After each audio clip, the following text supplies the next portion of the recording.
आप सभी को सादर जय जिनेंद्र। मैं डॉक्टर इंदु जैन आप सभी को नववर्ष की ढेर सारी शुभकामनाएं देती हूँ और यही भावना भाती हूँ कि आप सभी स्वस्थ रहें, प्रसन्न रहें और सकारात्मक सोच के साथ अपने जीवन को नई ऊंचाइयों तक ले जाएं। क्यों ना नववर्ष पर करें मन से मन का संवाद। स्वयं से ही पूछें प्रश्न कि नए वर्ष की अगवानी में हम किसे अलविदा कहें। अलविदा और अगवानी कालचक्र के दो पहिए हैं। हम जीवन को न अतीत से अलग कर सकते हैं और न भविष्य से अनछुआ रख सकते हैं, क्योंकि एक जीवन का जिया गया सच है और दूसरा जीवन विकास का सपना। इसलिए बड़े आदर्शों की अपेक्षा एक छोटा सा सवाल ही अपने आप से हल करने की कोशिश करें कि नए वर्ष की अगवानी में हम अलविदा किसे कहें। हम अतीत के उन तमाम संबंधों, स्मृतियों, संदर्भों, घटना, प्रसंगों को अलविदा कहें जिनकी वजह से व्यक्तित्व निर्माण के सपने और संकल्प अधूरे रह गए। विकास में ठहराव आ गया, अनेक बाधाएं आ खड़ी हुई। हम अलविदा उन निषेधात्मक सोच को कहें जिसने हमारे भीतर आत्मविश्वास का दिया बुझा दिया, बुराइयों के विरुद्ध लड़ने की ताकत को कमजोर कर दिया, पुरुषार्थ के प्रयत्नों को पंगु बना दिया। हम अलविदा उन आदतों, वृत्तियों, महत्वाकांक्षाओं, वासनाओं को कहें जिनका हाथ पकड़कर हम उस ढलान में उतर गए जहां रफ्तार तेज है और विवेक का नियंत्रण खोते चले जा रहे हैं, जिसका परिणाम होता है मानवीय मूल्यों का ह्रास। इसलिए नए वर्ष की अगवानी के प्रथम चरण में हम अपने भीतर एक ऐसे नए इंसान को जन्म दें जो स्वयं आगे आकर दायित्व की बागडोर थामे और निर्माण, सुधार तथा विकास का कार्य स्वयं शुरू करें। हम जीने के तौर तरीके ही ना बदलें, बल्कि उन कारणों की जड़ें भी उखाड़ने का प्रयत्न करें जिनकी पकड़ ने हमारे परिवेश, परिस्थिति और पहचान तक को नकार दिया। आधुनिकता के नाम पर बदलते संस्कारों ने जीवन शैली का ऐसा चेहरा और चरित्र दे दिया कि टूटती आस्थाएं, खुलेआम व्यवसाय में अनैतिक साधनों की स्वीकृति, घर आंगन की टेबल पर खान पान का विकृत रूप, आपसी संवादहीनता, दायित्व और कर्तव्य की सिमटती सीमाएं, अनेक ऐसे मुद्दे हैं जिन पर प्रश्न चिन्ह लगते जा रहे हैं। हमें इन सवालों का उत्तर खोजना है, स्वयं समाधान बनकर भागीरथ प्रयत्न करना है, नई जमीन को खोदकर, नए बीजों को बोकर पुनः मौसम के अनुकूल फसल उगाने का है। हम स्वयं पर विश्वास कर औरों की वैसाखियों पर चलने की आदत को अलविदा कहें। माना कि ऊपरी मंजिल तक पहुंचने के लिए सीढ़ियों की जरूरत है, पर इससे भी ज्यादा जरूरत हमें अपने पैरों की ताकत और सही मंजिल तक पहुंच जाने के विश्वास की है। हम प्रतिकूल परिस्थितियों में घबराकर भागने की मनोवृत्ति को भी अलविदा कहें, क्योंकि संघर्ष की बुनियाद पर ही सफलता का महल खड़ा होता है।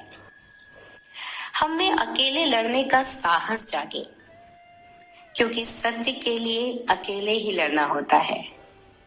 उसे आगे बढ़ते रहने के लिए अपने पीछे के सारे पुल जला डालने होते हैं, तभी तो वह आगे बढ़ सकता है। हम यह शिकायत करना भी छोड़ें कि हमें अवसर नहीं दिया जाता, स्वयं की क्षमताओं को दिखाने का, जबकि उम्र का हर पल प्रतीक्षा में खड़ा है कि कोई आए और मेरा सही मूल्यांकन कर स्वयं को तेजस्विता दे जाए। हम उन धारणाओं, मान्यताओं को भी बदलें जिन्हें औरों के संदर्भ में बनाकर हमने गलतफहमियों, संदेहों की दीवारें इतनी ऊंची खड़ी कर दी कि स्पष्टीकरण के साथ उन्हें मिटाकर सच तक पहुंचने के सारे रास्ते बंद हो गए। हम अलविदा करें उन सब जड़ और चेतन की बदलती पर्यायों और परिणामों को जो हमें स्वास्थ्य, शक्ति, सौंदर्य, संपत्ति, सुयश के साथ साथ जीवन की शांति और समाधि से वंचित रख देते हैं। हम सुविधावादी, पदार्थवादी मनोवृत्ति का परिष्कार करें। पदार्थ और भोग के प्रति आवश्यकता और उपयोगिता का विवेक जगाएं, क्योंकि पदार्थ न स्वयं में सुख देता है और न दुख।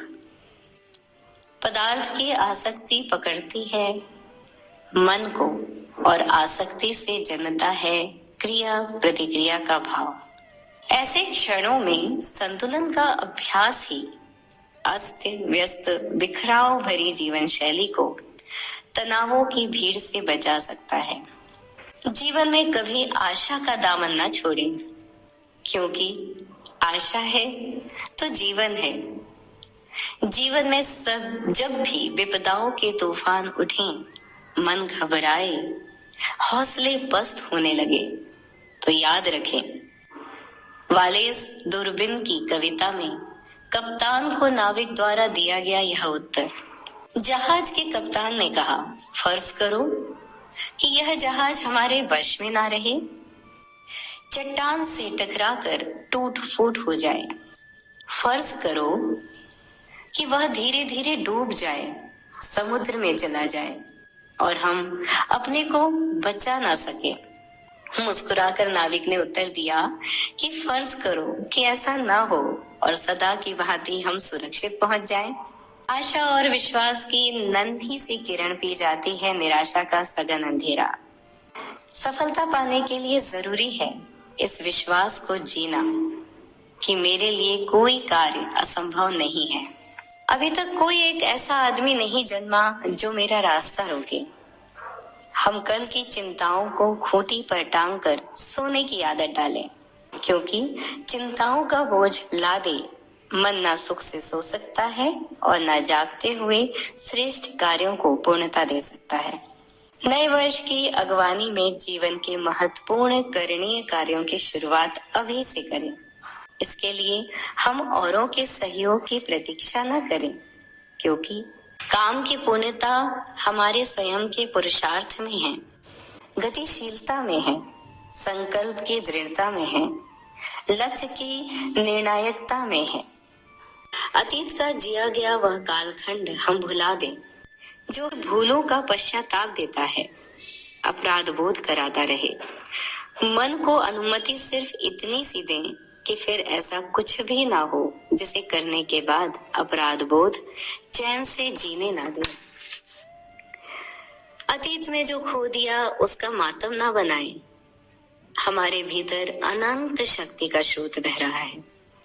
समय का हर टुकड़ा विकास का आईना बन सकता है। हम फिर से वह सब कुछ पा सकते हैं जिसे प्रमाद, अज्ञान, आलस्यवश पा नहीं सके थे। किपलिंग का यह सदा साथ रखें कि यदि आप देखें कि आपने जिस वस्तु के निर्माण में पूरा जीवन लगा दिया वही टूटकर नीचे गिर गई, तो नीचे झुककर उसका पुनः निर्माण आरंभ कर दीजिए। नव वर्ष की दस्तक आह्वान कर रही है कि अतीत का प्रतिक्रमण कर भविष्य के नए सपने, नए संकल्प बुनने का आपको अधिकार है।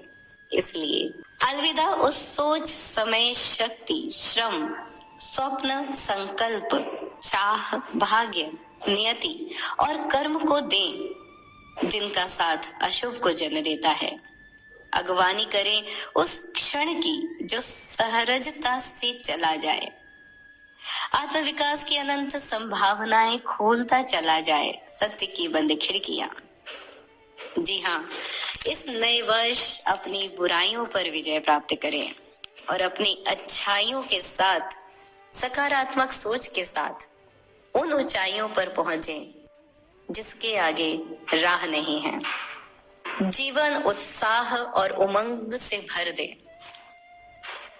उत्साह और उमंग से परिपूर्ण जीवन ही सफल होता है। नकारात्मक सोच को अपने आप से कोसों दूर ले जाएं। और सकारात्मक सोच को आत्मसात करें। नए जीवन, नई उमंग, नई तरंग के साथ अपने जीवन के हर सपने को पूरा करने के लिए अपना पूर्ण समर्पण दें।